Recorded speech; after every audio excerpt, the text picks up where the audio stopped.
Bon matin. Vous allez bien? Oui, ça va bien. Est-ce que tout le monde a lu Nombre 19? Oh, c'était non, ma mère fait lire l'hébreu, elle. C'est pas grave d'aller avoir une semaine de plus pour le lire. Ah! Là, c'est la vengeance. C'est correct, hein? Oh là là. OK, on va tourner dans Hébreu.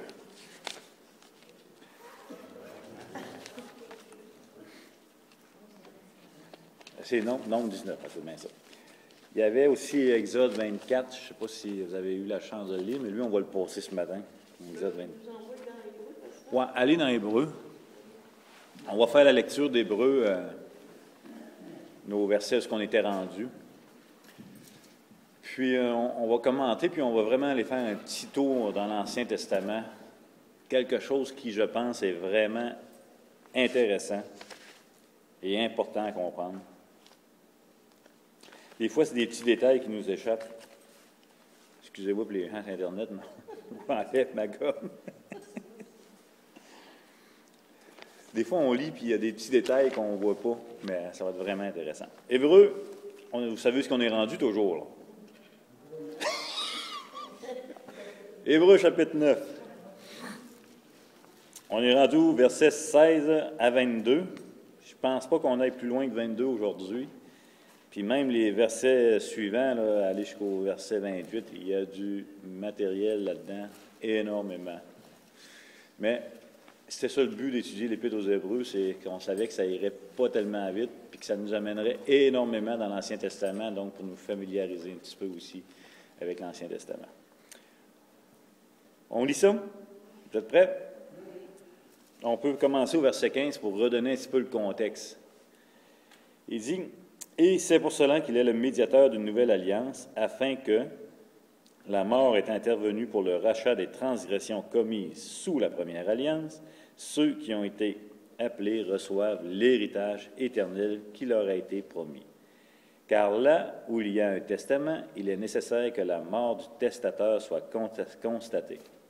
Un testament, en effet, n'est valable qu'en cas de mort, puisqu'il n'a aucune force tant que le testateur vit.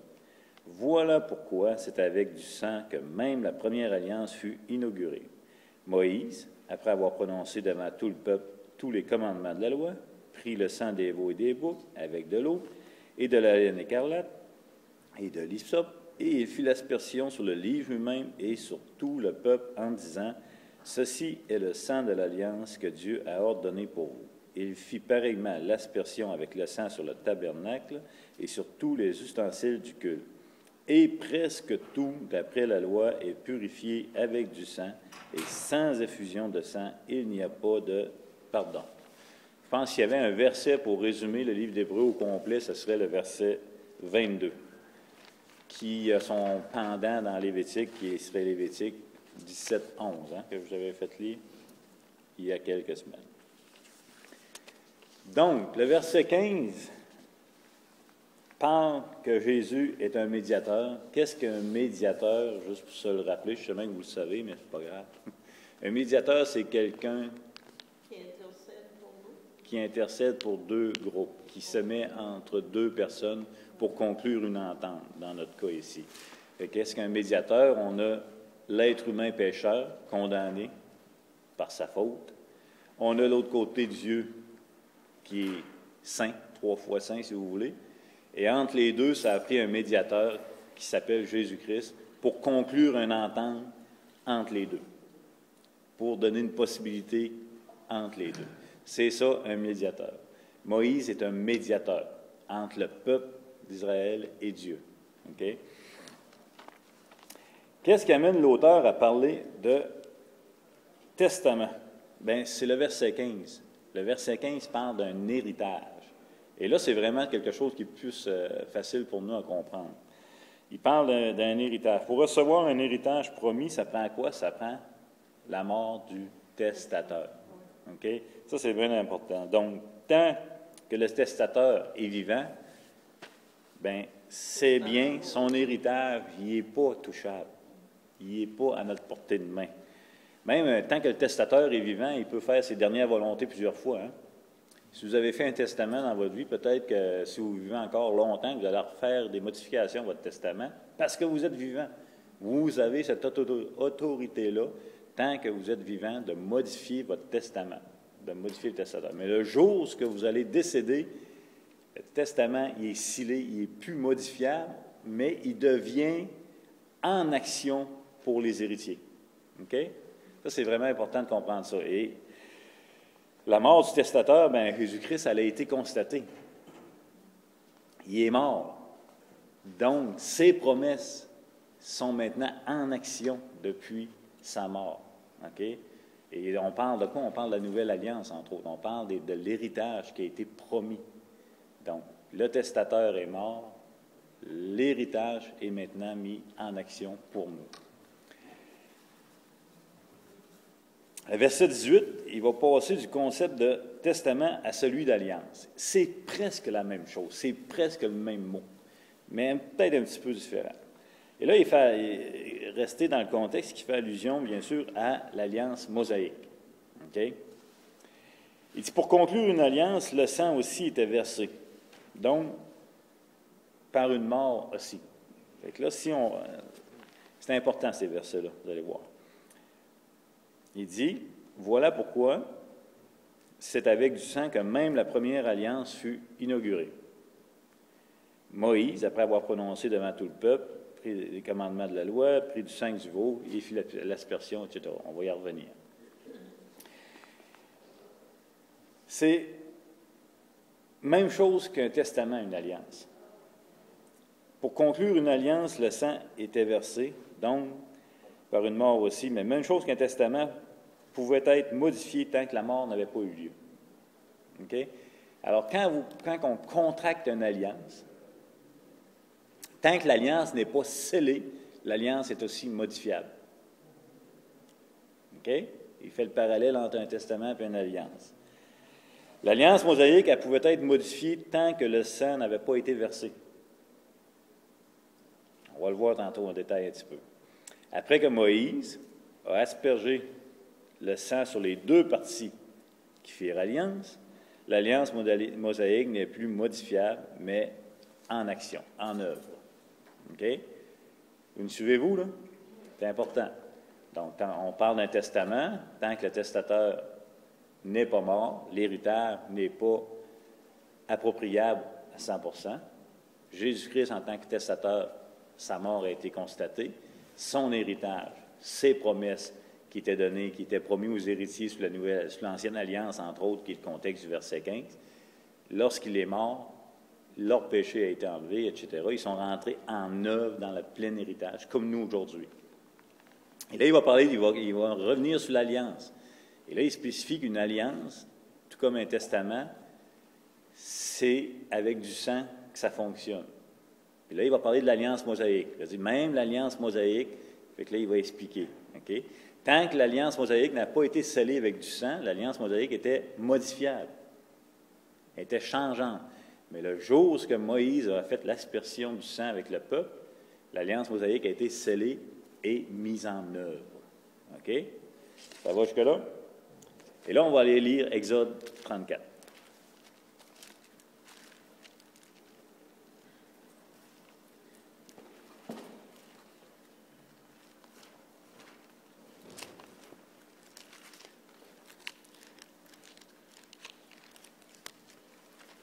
Est-ce qu'il y en a qui l'avaient lu cette semaine? Qui ont eu le... Vous êtes tous restés sur la vache rousse? C'est bon, ça. Exode 24. On peut commencer à partir du verset 1. Dieu dit à Moïse, « Monte vers l'Éternel, toi et Aaron, Nadab et Abihu, et 70 anciens d'Israël, et vous vous prosternerez de loin. Moïse s'approchera seul de l'Éternel, les autres ne s'approcheront pas, et le peuple ne montera point avec lui. Moïse vint rapporter au peuple toutes les paroles de l'Éternel et toutes les lois. Le peuple entier répondit d'une même voix, « Nous ferons tout ce que l'Éternel a dit. » Moïse écrivit toutes les paroles de l'Éternel, puis il se leva de bon matin il bâtit un autel au pied de la montagne et dressa 12 pierres pour les 12 tribus d'Israël. Il envoya des jeunes hommes, enfants d'Israël, pour offrir à l'Éternel des holocaustes et immoler des taureaux en sacrifice d'action de grâce.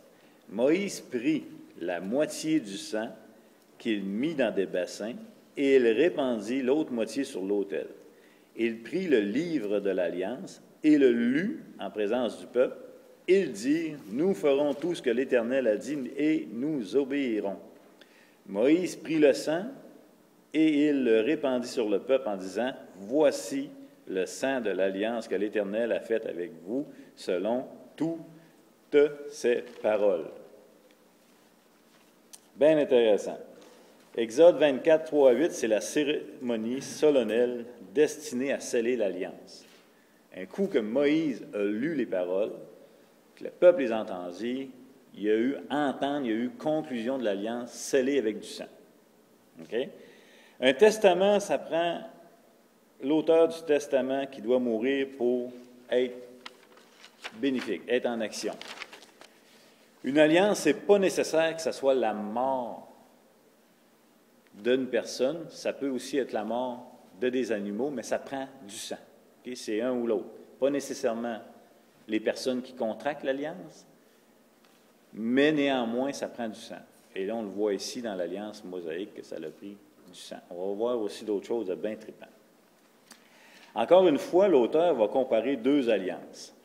L'alliance mosaïque, le sang est venu d'un animal et non par ceux qui ont conclu l'alliance. Vous êtes d'accord avec moi? On vient de la lire. L'alliance mosaïque dans l'Exode, c'est le sang des boucs, des taureaux, etc., qui a été utilisé pour sceller l'alliance. Mais la nouvelle alliance, c'est le sang est venu de celui qui a conclu l'alliance, le Messie lui-même. Donc, encore une fois, le principe d'Hébreu, de ce qui est bon vers de ce qui est supérieur. Et ce qui est intéressant, c'est que c'est venu d'une seule partie, c'est venu du Messie qui, lui, s'est engagé dans la nouvelle alliance, ce qui marque le trait inconditionnel de l'alliance, de la nouvelle alliance. Elle dépend seulement de celui qui a versé le sang, qui est le Messie lui-même. Le sang de Jésus-Christ a inauguré la nouvelle alliance. Tout comme dans la loi mosaïque, l'alliance mosaïque, c'est le sang des animaux qui a été aspergé, qui a inauguré l'alliance mosaïque, qui l'a mis en action. La nouvelle alliance a été inaugurée par le sang de Jésus-Christ. OK? Vous me suivez jusque-là? Pas trop compliqué? Excellent. Le verset 19, il donne... Est-ce que quelqu'un qui est retourné dans l'Hébreu, donc vous êtes tous dans Exode? Là?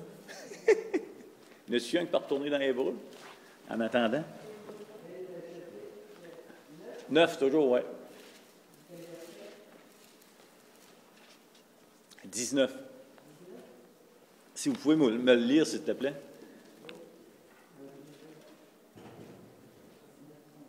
Moïse, après avoir prononcé devant tout le peuple tous les commandements de la loi, prit le sang des veaux et des veaux, avec de l'eau de la laine écarlate et de hypnose, et fit l'aspersion sur le lit lui-même et sur tous les peuples en disant.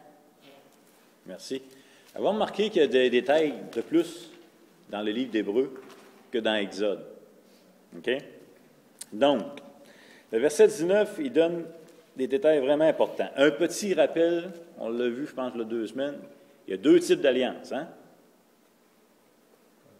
Conditionnelle et inconditionnelle. Nommez-moi-en 2. Une conditionnelle et une inconditionnelle.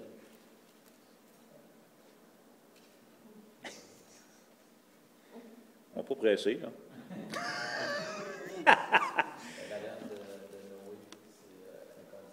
Alliance avec Noé, inconditionnelle, oui. Nommez-moi une alliance qui est conditionnelle. Pardon? Dans le jardin d'Éden, avant la chute, c'est une alliance conditionnelle. L'alliance mosaïque. L'alliance mosaïque, c'est une alliance conditionnelle. N'oubliez-le pas, c'est d'elle qu'on parle en plus. Fait que l'alliance mosaïque est une alliance conditionnelle. Obéissance, tu vas vivre. Désobéissance, tu vas mourir. OK? C'est pas pour rien qu'il dit que c'est une malédiction, la loi. OK? La nouvelle alliance, c'est une alliance inconditionnelle. Comme l'alliance avec Abraham, qui est une alliance inconditionnelle. OK? Juste se rappeler ça un petit peu. OK?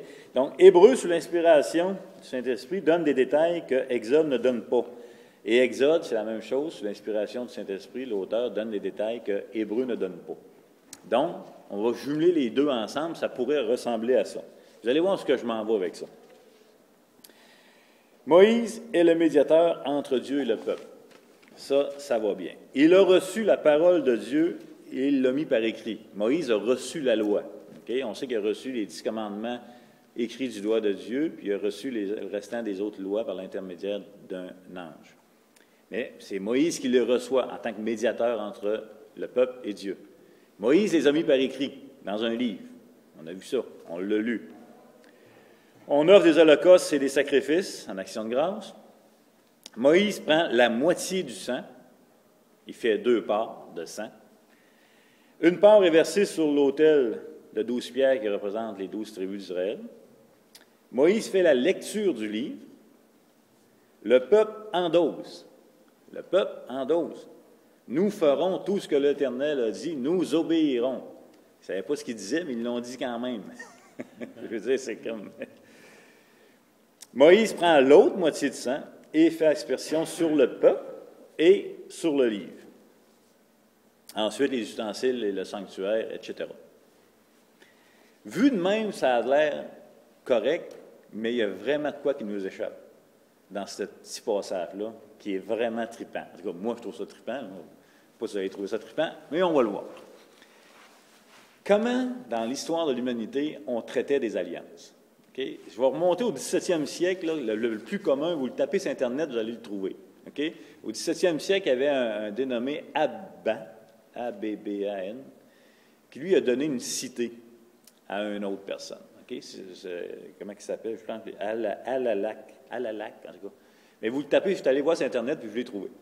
Lui, quand il a donné la cité, ce roi-là, il a pris un mouton et il l'a égorgé. Et il a dit, une imprécation, si on veut, il a dit, si je reprends ce que j'ai donné, qu'on me fasse ce que je fais à ce mouton. OK? C'est un serment, une alliance. Vous me suivez jusque-là?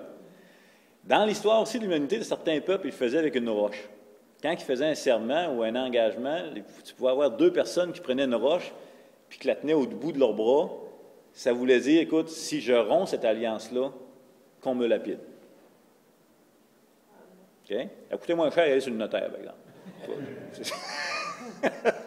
Aujourd'hui, il faut que tu ailles sur le notaire sur toutes les affaires que tu fais, puis ça coûte cher.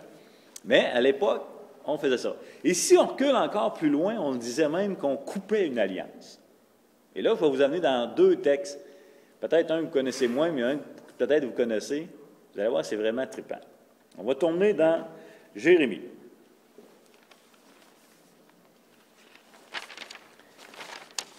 Jérémie 34, 18.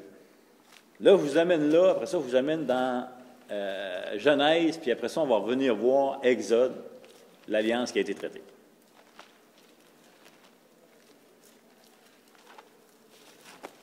Jérémie, Ézéchiel, Jérémie. Jérémie, on va lire les versets 18 et 19. Et là, vous allez comprendre l'expression de couper une alliance. Quand on faisait alliance, les gens pouvaient dire à l'époque couper une alliance. Tout le monde est rendu? Je le lis avec vous autres. Jérémie 34, 18, 19. Il dit, « Je livrerai les hommes qui ont violé mon alliance, qui n'ont pas observé les conditions du pacte qu'ils avaient fait devant moi, en coupant un veau en 2 et en passant entre ses morceaux. Je livrerai les chefs de Juda et les chefs de Jérusalem, les eunuques, les sacrificateurs et tout le peuple du pays qui ont passé entre les morceaux du veau. » Hein, une drôle de patente, hein? Est-ce que c'est nouveau pour vous autres? OK. On appelait ça couper une alliance. Qu'est-ce qu'il faisait? Il faisait une alliance, il prenait un veau, dans ce cas ici, et il le coupait en 2. C'est sûr qu'il y a du sang qui coule aussi. Et il passait les 2 parties de l'alliance, passent entre les morceaux, et souvent avec une torche en passant. Et qu'est-ce qui se fait? C'est la même affaire que quand le gars il a coupé la gorge du mouton. Ils sont en train de dire, si je romps cette alliance, qu'on me traite comme ce veau. OK? Vous voyez le genre? Et c'est pour ça qu'on appelle ça couper une alliance. Et c'est ça, le texte, il le dit bien ici. Ça vient de la Mésopotamie, cette histoire-là. Et donc, il dit, je vois, ceux qui ont passé entre les morceaux et qui n'ont pas respecté l'alliance. Donc, quand tu voulais faire une alliance, c'était une des manières qu'on faisait à l'époque. On coupait des animaux en deux, et les deux parties passaient entre les morceaux. Et quand tu passais entre les morceaux, c'était un peu une implication que tu faisais aussi. Tu t'engageais à respecter ton alliance, sinon qu'on me traite comme ça vaut. Encore une fois, ça ne coûtait pas cher sur le notaire, mais ça pouvait coûter cher si tu ne respectais pas ton alliance. Vous me suivez jusque-là? Est-ce qu'il vous vient un autre texte en tête qui ferait appel à ce texte-là?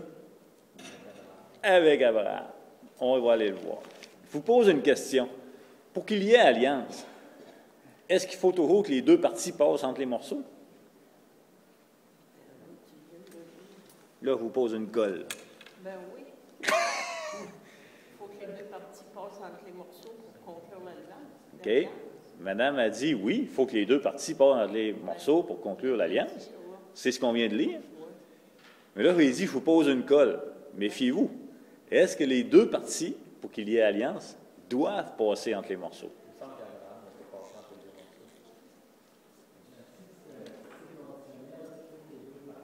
Parle fort.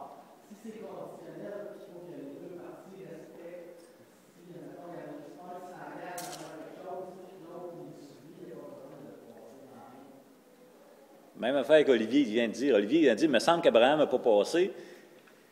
Et ce que Dominique il dit, c'est, attends un peu, il dit, il y a des alliances conditionnelles, il y a des alliances inconditionnelles. Une alliance conditionnelle, ça implique deux parties. Une alliance inconditionnelle, ça implique un seul parti. C'est pour ça que je vous pose une colle. Et là, on va aller voir une alliance inconditionnelle avec Abraham. Qu'est-ce qui s'est passé? Genèse 15. Et après ça, on va revenir avec Exode. Là. On va revenir avec Exode, puis on va finir avec Hébreu. On fait un grand détour, mais ça vaut à peine. Ça vaut à peine, c'est tellement trippant, ces textes-là. Là. Fait que comme ça, moi, je n'étais pas correct là, avec... Vous êtes correct dans votre réponse quand on parle d'une alliance conditionnelle qui implique les deux parties. Si moi et vous, dans le temps de Genèse, on aurait fait un pacte et que ça dépend des deux, on aurait passé les deux entre les morceaux. Mais il existe des alliances inconditionnelles avec Dieu. Donc, vous êtes là? Genèse chapitre 15. On va lire à partir...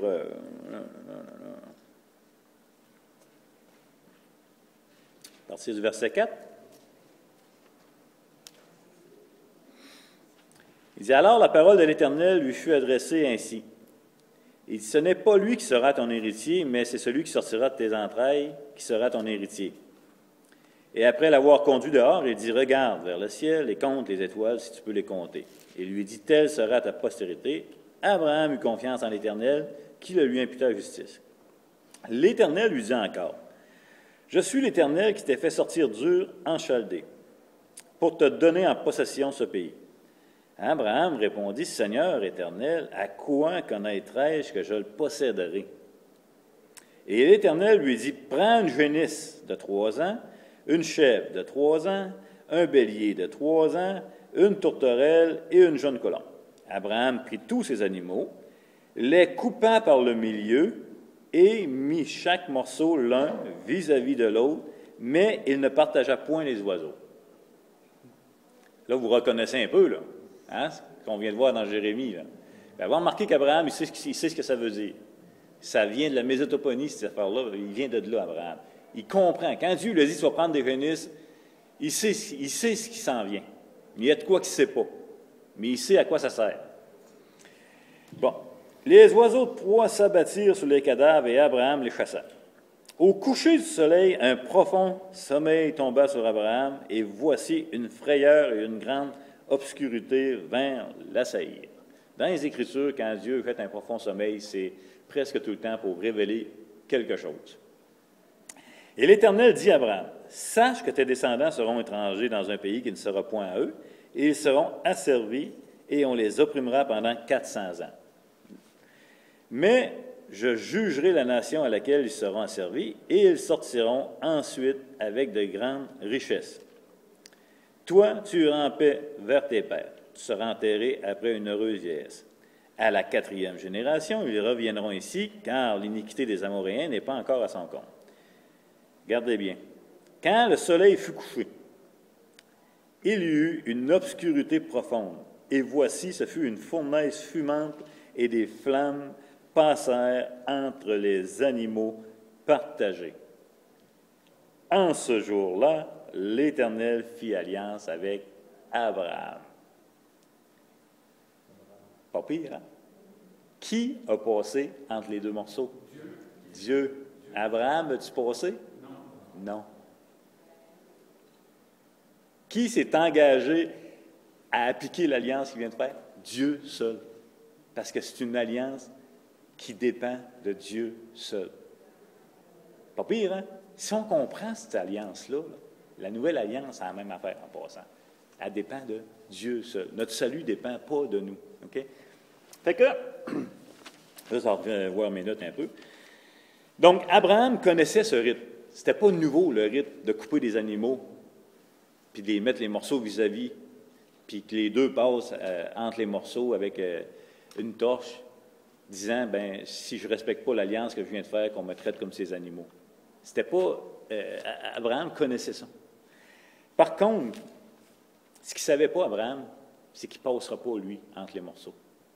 Ce qu'il ne savait pas, c'est que c'est un engagement de Dieu seul, cette alliance-là. Et Dieu a passé de quelle manière? Par la gloire de Shekinah, une manifestation visible, fumée et feu, qui va être confirmé dans l'Exode, encore une fois, fumée et feu. C'est toujours là. Donc, Dieu seul se place sous serment d'accomplissement de l'alliance, et Abraham le croit par la foi. Dieu a donné l'assurance à Abraham. Dieu a agi comme un homme en passant, qui prête serment. C'est Dieu n'a pas moyen de prêter serment en passant. C'est Dieu. Sa parole, s'il dit, c'est assez. Mais ce que Dieu a fait, c'est vraiment de se mettre au niveau d'Abraham, qu'Abraham comprenne le sens. Et Dieu a vraiment passé entre les morceaux, lui seul. Mais il n'a pas permis qu'Abraham passe entre les morceaux, parce que c'est une alliance qui dépend de l'engagement de Dieu seulement. Donc, Abraham a vu la fumée, il a vu le feu, il a vu et il a compris. OK? Maintenant, on va revenir à notre alliance mosaïque. Est-ce que ça va jusque-là? Ça, vous voyez toutes sortes de visages. Et oui, c'est dans la Bible. Il y a des morceaux qui se coupent en deux et on passe entre les deux. Mais il n'y a rien dans la parole de Dieu qui veut rien dire. Fait que c'est juste à nous, des fois, de gratter un petit peu. OK? Et on a l'exemple de Jérémie aussi, là, ce qui en parle. Mais vraiment, c'est ça que ça voulait dire. On a scellé une alliance dans un pacte dans Genèse avec Dieu. On revient à Moïse. C'est une alliance quoi, Moïse? Qui implique deux parties. On y va.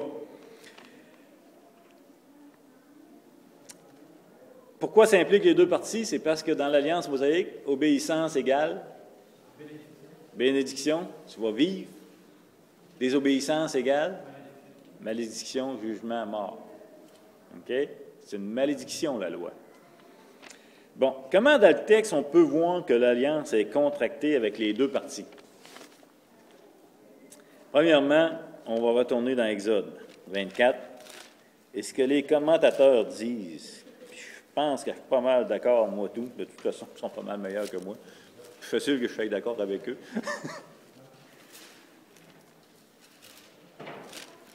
Exode, je suis dans Genèse.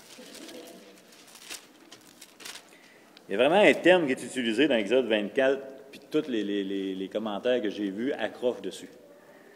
Exode 24, en partie du verset 5, il dit « Il envoya des jeunes hommes, enfants d'Israël, pour offrir à l'Éternel des holocaustes et immoler des taureaux en sacrifice d'action de grâce. » Le verset 6, « Moïse prit la moitié du sang. » Ici, Moïse déjà prépare deux parties.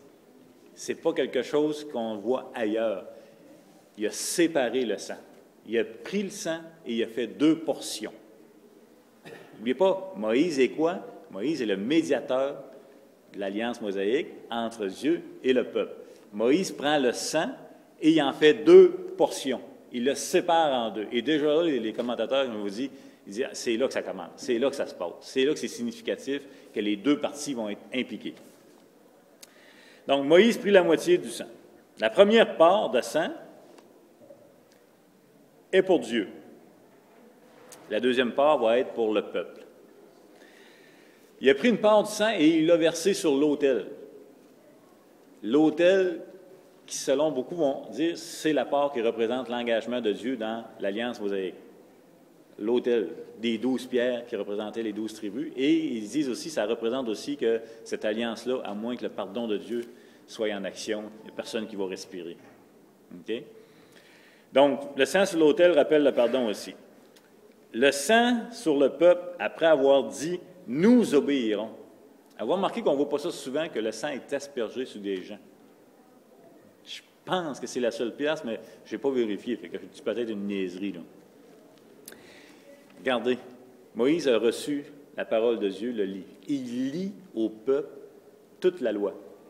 Le peuple répond par un engagement. Nous obéirons à tout ce que l'Éternel a dit, nous obéirons, pas de problème. Et là, Moïse prend la deuxième part de sang et il asperge de sang le peuple. Et ça, c'est le signe de leur participation à cette alliance. Ce sang animal qui est mort leur rappelle qu'en cas de désobéissance, c'est la mort comme le sang de l'animal qu'ils viennent de recevoir sur eux. Me suivez-vous? Et peut-être pas sûr là. Le peuple n'est pas fou. Le peuple sait d'où vient ce sang. Il vient d'un animal qui vient de mourir. Le peuple est en train de conclure une alliance avec Dieu qui s'appelle l'Alliance mosaïque, qui s'appelle une loi. Le peuple vient de s'engager à obéir à cette loi-là. C'est une alliance conditionnelle qui implique les 2 parties. Si le peuple désobéit, Dieu s'engage aussi à la malédiction. Si le peuple obéit, Dieu s'engage aussi à la bénédiction. Les 2 parties sont prenantes. Au lieu de passer en des morceaux d'animal, ici, c'est le sang versé d'un animal qui a été séparé en 2, qu'une portion est sur le peuple, qu'une portion est sur l'autel, qui symbolise l'engagement des 2 parties. Ça, c'est une manière de le voir. L'autre manière aussi, c'est que l'Épître aux Hébreux nous rappelle que le sang a été aussi aspergé sur le livre de la loi. Qu'est-ce que le livre de la loi? La parole de Dieu. Qu'est-ce que la parole de Dieu? Dieu. Christ est la parole. La parole de Dieu, c'est Dieu aussi. Pourquoi avoir mis du sang sur le livre de la loi? Je pense aussi que c'est ici symbolique que c'est un engagement de la part de Dieu. Puis le sang sur le peuple, c'est un engagement de la part du peuple, une alliance conditionnelle qui implique 2 parties.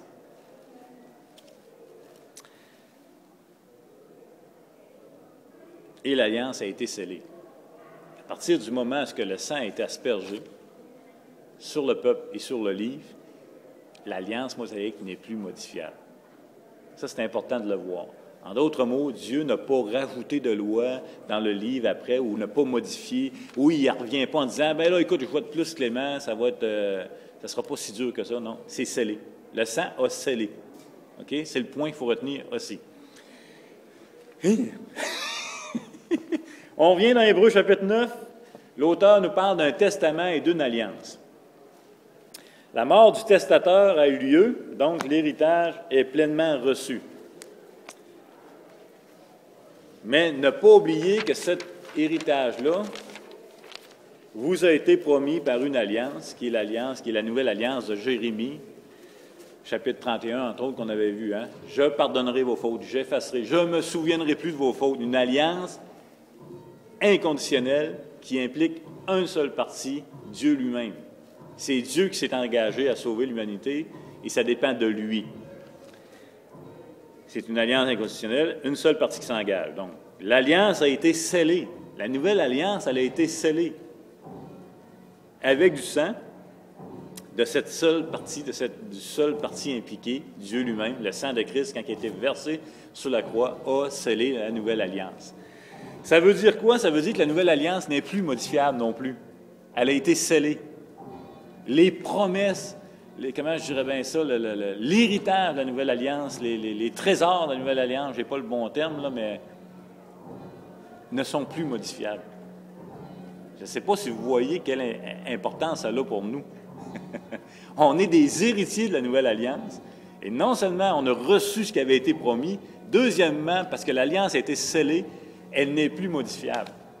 En d'autres mots, l'engagement de Dieu dans la Nouvelle Alliance, elle ne peut plus se modifier. Et l'engagement, c'est de nous sauver, d'avoir pardonné nos fautes, d'avoir enlevé notre péché, de ne plus se souvenir de notre péché, d'avoir anéanti la source du péché qui est notre nature pécheresse. C'est tout ça. Je ne sais pas si vous voyez comment c'est gros. Dans quelques petits versets de l'Épître aux Hébreux qui parlent de testament et d'alliance, il y a une compréhension incroyable à comprendre. Il ne nous reste quoi? Il ne nous reste qu'à vivre de cet héritage. Il ne nous reste que d'en profiter, qu'on appelle la vie éternelle en passant, qui dépend du testateur et de sa propre alliance, et non de nous.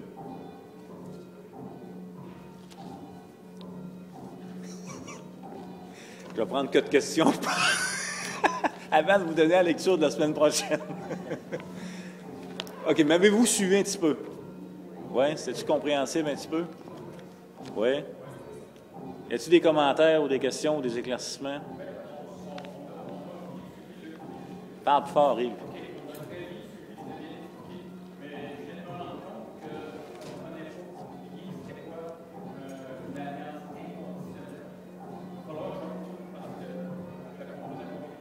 OK. C'est vraiment important de comprendre les alliances conditionnelles et inconditionnelles. Ça, c'est vrai. Là. La nouvelle alliance, elle ne dépend pas de nous. Il n'y a pas de condition. Il n'y a pas à performer pour.